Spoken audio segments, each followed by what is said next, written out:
Malamig na tong tubig. Sige na.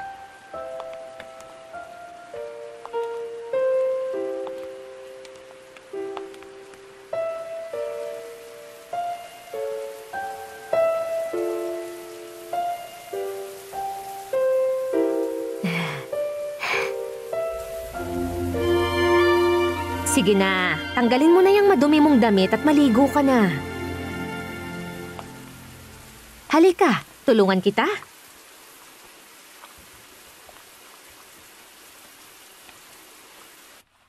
Anong gusto mong gawin ko? Tawagan ko si Soledad Romero para ipaalam ko ito sa kanya? Pasensya na. Iyan ang nag-iisang bagay na hindi ko gagawin. Hindi ko gagawin para sa'yo, Alfredo!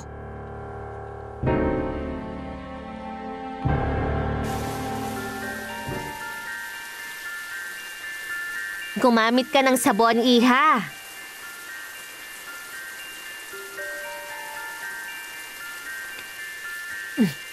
Isabon mo ng ganyan.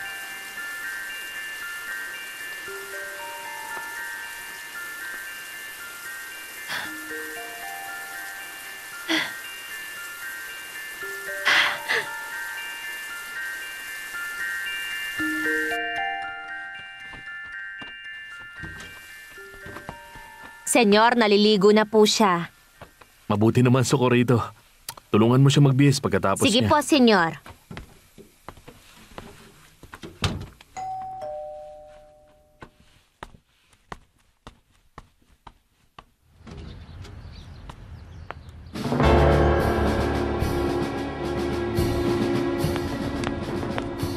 Pedra, sabi nung nagpunta ditong galing tindahan, gusto daw makausap ni Fernando Jose si Soledad. Si Tita Soledad? Oo. Ikaw na bang magsasabi o ako? Nagpapahinga ang tita ko, Asunsyon. Sige. Sandali lang, ako nang kakausap kay Fernando Jose. Kumusta ang pakiramdam mo? Hindi maayos. Gusto ko dalhin niyo ako sa klinik para magamot ako. Sabi ng doktor, hindi na naman daw yan kailangan. Tsaka inaalagaan ka na ni Berta. Ayaw na rito. Sige na. Ipadala mo na ako sa ospital. Paumanhin po, senyora. Pero kailangan niyo na po magpabili ng gatas para sa bata. Ubus na po ang gatas niya sa bote niya. Talagang dahil ako sa rito. Nakuha mo na ang gusto mo.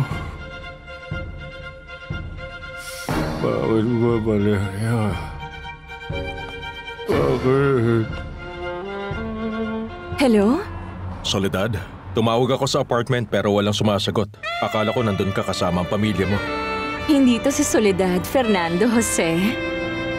Si Fedra to. Andyan ba siya sa inyo?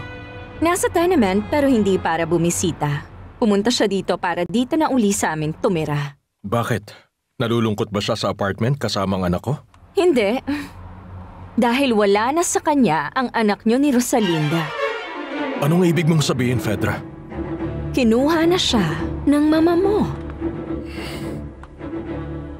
Andito ka ba para mamalimos? Hindi. Hindi ako nanlilimos. May iba akong pakay kaya ako nandito. Ano yan? Alam mo kung bakit ako nandito? Para kuhain ang babaeng pumasok dito kagabi. Nandito ako para iuwi na siya. Huwag ka nang magkaila pa. Ikaw pala ang kasabwat niya. At ang lakas naman ng loob mong pumunta pa dito. Hindi mo ba alam na kaya kitang ipakulong? Pero hindi mo yun gagawin. Bakit naman? Kaya siya nandito. Dahil kinidnap mo lang naman talaga siya.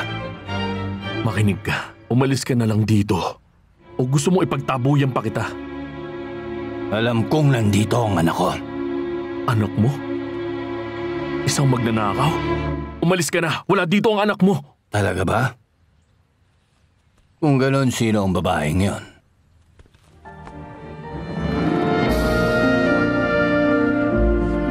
Kahit na bagong ligo na siya, at saka mabango at maganda, alam ko na siya nga yan. Siya pa rin yan. si Paloma na anak ko.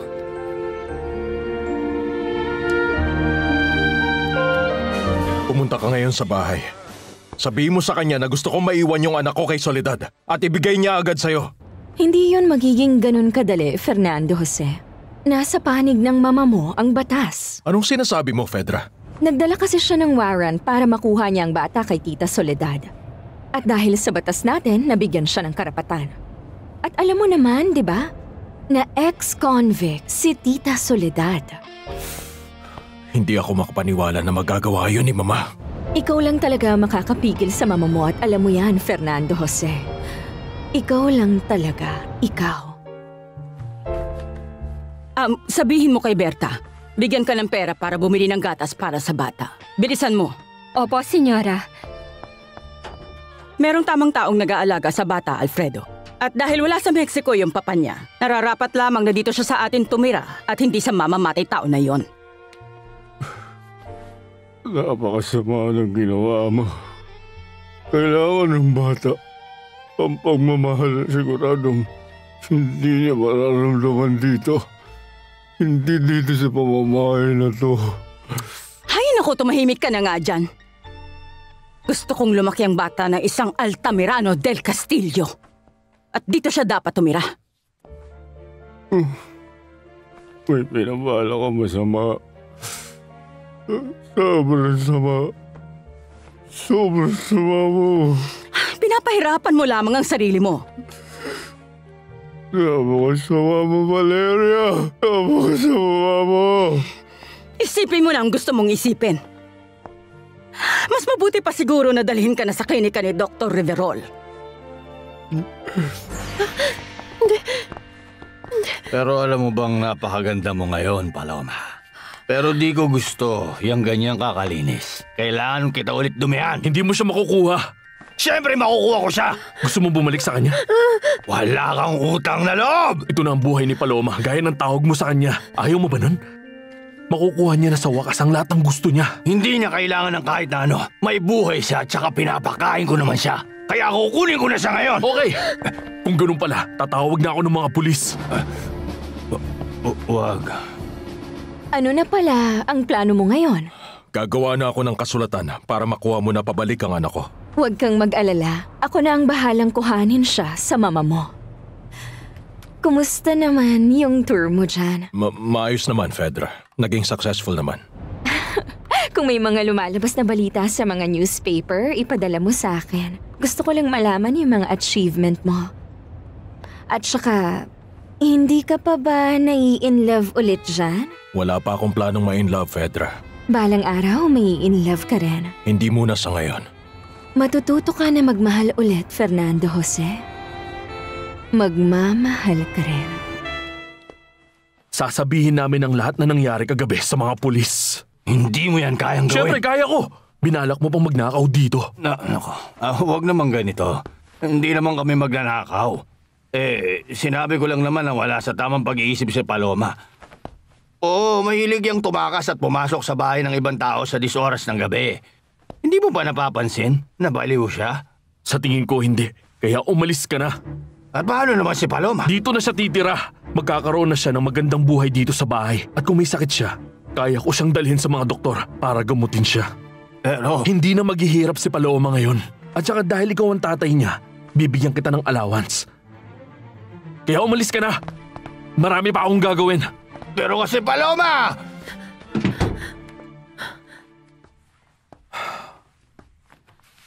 Sa totoo lang, napakaganda mo talaga. Dinala siya sa ospital. Oo, nakikinig ako. Alfredo, kumusta na siya? Kumusta siya? Gusto niya akong makita. Sige, pakisabi na pupunta na ako. Salamat. Salamat! Aalis muna ako, Fedra. Kung sakaling hanapin nila ako, babalik ako makalipas ang 2 oras. Pupuntahan ko si Alfredo.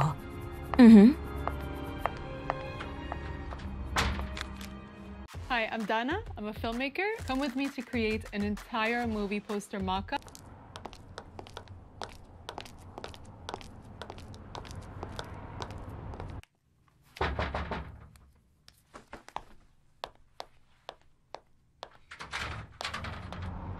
Fedra Perez? Oo, ako yon. Para sa'yo po ito. Pumirma ka muna dito. Salamat. Wala nga naman.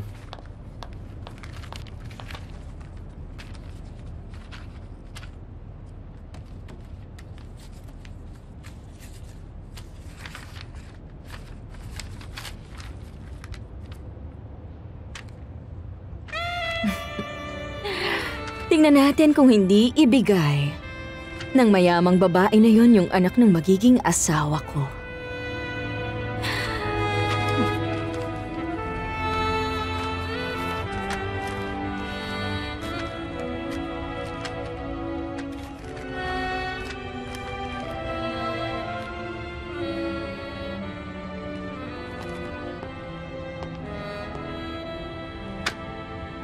Sino ang nagpadala niyan?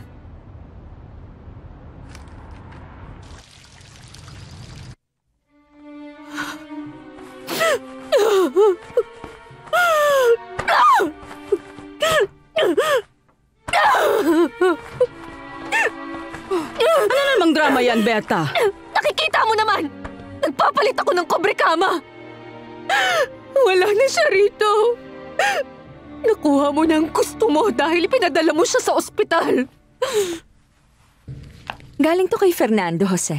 Tingnan mo, nagpadala siya ng mga kasulatan para mabawi ko na yung anak niya. Huwag mong sasabihin kay Soledad ha. Gusto ko siyang sorpresahin. Mababalik na sa wakas ang bata rito. Magpapasalamat sila sa'yo. May mga picture siya dito sa tour niya. Mga articles sa newspaper. Oh, meron pa to. Nakalagay dito, sa kasulatan na ito, ang patunay na dapat ibalik ang anak ko. Sana malapit na niyang makasama ang pamilya ng mama niya. May ibibigay nilang pagmamahal na hindi mabibigay ni Valeria. Matagal pa ako mananatili dito. Pero pagtapos na ako, babalik din ako. Ang gusto ko, mabawi mo na ang anak ko kay Valeria. At kung hindi, ako na mismo ang pupunta. Nagmamahal, Fernando Jose. Fernando Jose. Sabi pa niya nagmamahal. Ang sweet-sweet niya talaga, no?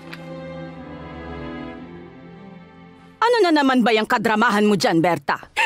Kapatid mo siya, senyora! At saka alam mo na may sakit siya, tapos basta-basta mo na lang siyang itinapon ng ganun kadali! Sinisisi mo ba ako na ayaw ko na siyang alagaan? Hindi naman ikaw ang nag-aalaga sa kanya! Ako naman yon! At hindi ka rin niya inaabala! Mas maaalagaan siya doon at saka gusto naman ng kapatid ko na pumunta sa ospital. Mas lumalala siya araw-araw. Gusto niyang umalis dito kasi para makita niya na si Soledad Romero. Alam niya na hindi siya makakapunta rito pero siguradong pupuntahan siya doon sa ospital. Hindi mo na dapat pinakikialaman yung mga ganyan. Wala ka bang pakialam? Wala ka na bang pakialam kay Soledad Romero? Wala naman siyang kwentang kaaway, Berta. Namatay ang anak niya. Hawak ko pa ngayon ang apo niya. Bakit ako matatakot kung magkalapit pa sila? Alam mo, pinagkaitan na siya at hindi na ako makikipagtalo. Pero senyora, kung gusto niya, di kunin niya. Kung makuha niya ngayon si Alfredo sa kalagayan niya, ang tawag doon, parusa kay Soledad Romero.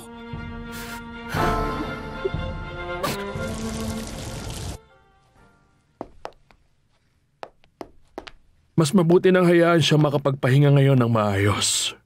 Magiging ganito na ba siya habang buhay? Hindi pa namin alam. Hindi ko alam ba't siya pinadala dito dahil maayos naman kahit nasa bahay siya. Kaya ba niyang gumalaw? Hindi pa siya magaling. Paralyzed pa ang kanang kamay pati na yung braso at ilang bahagi pa ng mukha niya sa ngayon. Pero kaya niyang magsalita? Oh, kaya niya. Pero nahihirapan siya. Siya mismo ang nagsabi na tawagan ko po kayo, okay? Lapitan ninyo. Sandali, makakabuti sa kanya kung makikita kanya. Sige. Salamat.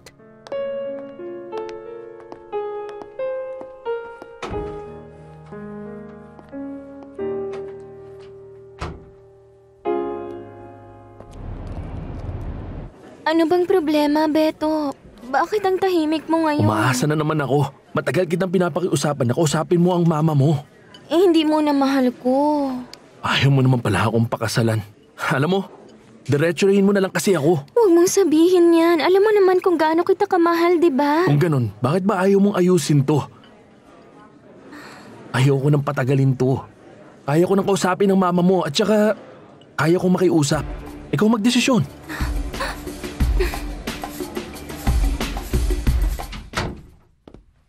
Ba't ngayon ka lang? Ang dami kong trabaho. Pero sa totoo lang, gusto ko na makita kung anong itsura ng prinsesang pulubi. Pinaliguan mo na siya? Binihisan ko.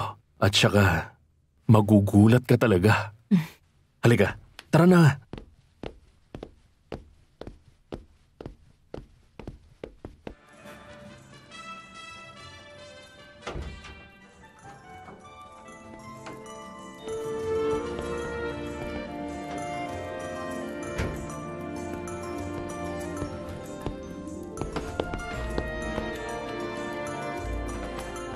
Ano sa tingin mo, Natalia?